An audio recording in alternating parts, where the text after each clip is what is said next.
Raider, we were watching practice the other day and looked like you took a shot and were a little wobbly getting up. You all right? Yeah, I'm good now. Just had a little, you know how football goes, just one of those moments, but I'm good now. I just got cleared last Saturday, so I've been good this week. As a football player, you've had your share of injuries and things where you've had to deal with some of those getting dinged up. How do you approach it? Because that's part of football, you know that, but at the same point, it's not easy. Yeah, I think just trusting the process.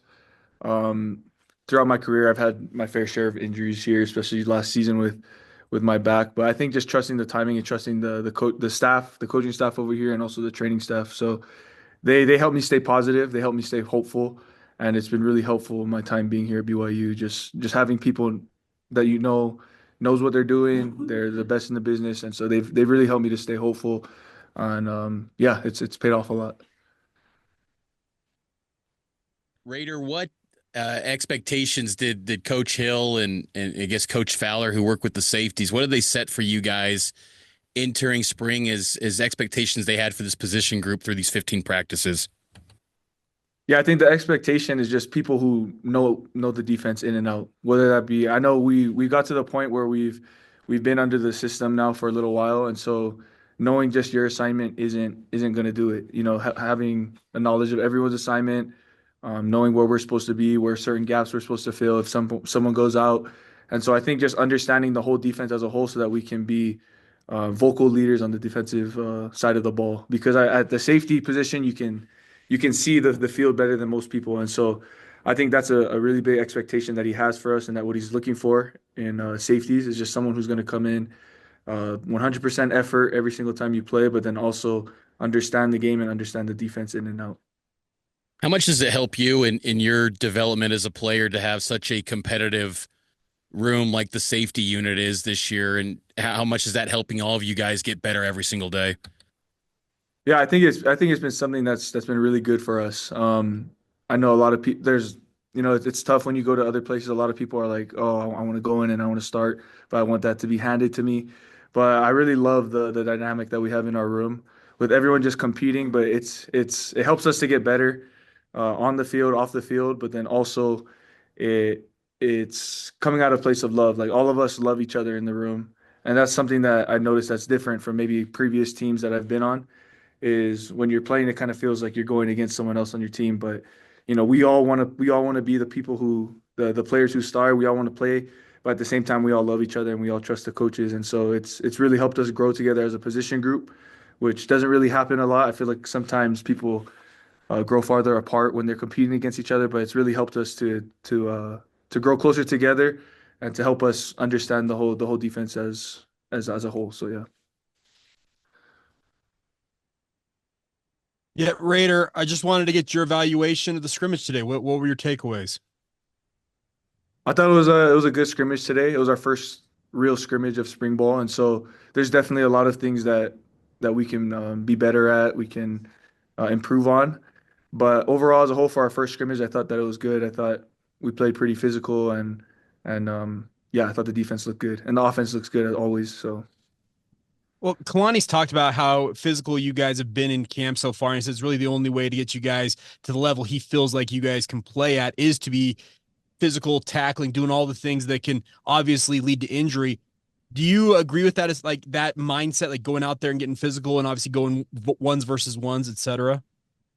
absolutely, that's what the game's going to be like. And so if your body's not prepared for that, if you're not, it's definitely it's not we're not being stupid. Like we work hard and we have physical practices, but the coaches know what they're doing and they know what's going to help us to be prepared for the games. And so if we're not, having these physical practices, if we're not hitting, and then we come game time, it's going to be harder for us to adjust. And so I think it's been a good positive for us in that practices have been physical, and it helps us and it prepares us for the game time because no one cares when you're on the field. They're just going to run through you. So it's helped a lot. Go ahead, Sean. Yeah, Raider, I just wanted to follow up with something that you said about some of the younger safeties in the room, the way they're developing. Coach Hill kind of mentioned this the other day when we were talking to him too. Guys like Falatau, Tommy, some of those younger safeties kind of really rising up and pushing you guys, making them a lot better. Have you seen a noticed improvement kind of when you maybe take a step back and you look at those guys, is there another level that's kind of starting to click now that they sort of been through the system, got a full year under their belt, that kind of thing? Can you kind of see the next level in those guys? Oh yeah, absolutely. Like yeah, Faletau, you don't see a lot of safeties that look like him, but he's super athletic and he's learning the defense. He's really good and you have Tommy Prestis who's really smart and makes plays and they're physical and so I think they've really turned the page and they're really getting better each and every day. And so I've been grateful to work with them. Um, I'm kind of like in the middle of them where like I'm not one of the older guys like Talon and Tanner, but I kind of more towards Faletau and Tommy, and so I'm with them a lot, and we watch film together a lot, and it's been great being in the same room as them, and great seeing the improvement from all of us in the room.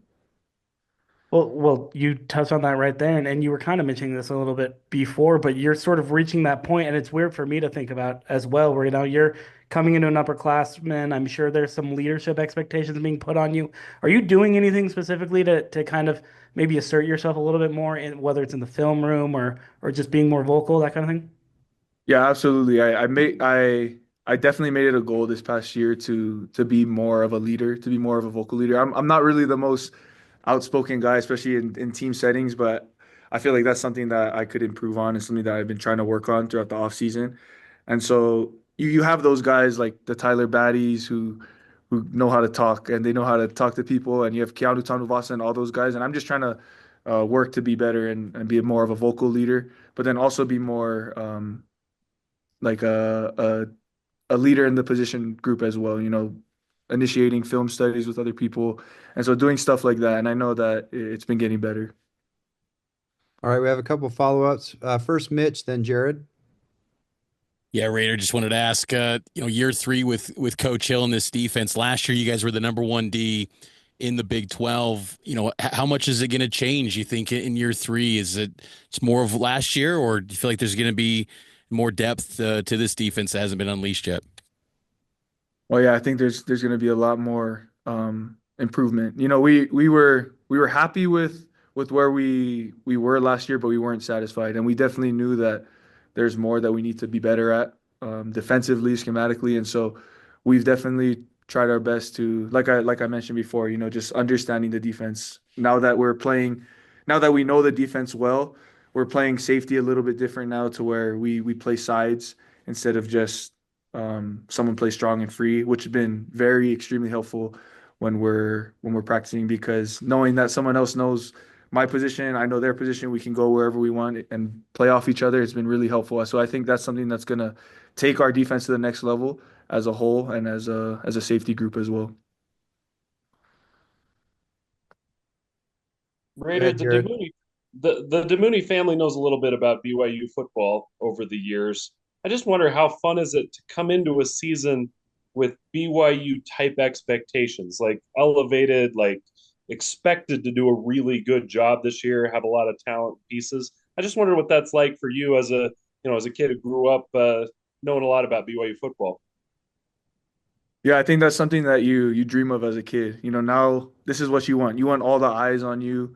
And last season we had a pretty good season last season, and so now everyone's watching. They want to see what we're gonna do now. And growing up a BYU fan, diehard BYU fan, and my dad playing here, that's all you want. You want to be on that spotlight. You want to put on for the university, and so I think it's been a blessing, and it's something that we don't take lightly as well, and understand that there's a lot of hard work that needs to go into this offseason so that we can be the best defense that we can be, the best team as a whole. And it's been a blessing to put it all to wrap it in one word or well, one word. Um, just having the eyes on us because now everyone's watching and this is when you get to shine. And so a lot of hard work to be put in, but exciting. All right, Raider, thank you very much. We appreciate you taking some time. Thank you guys. Go Cougs.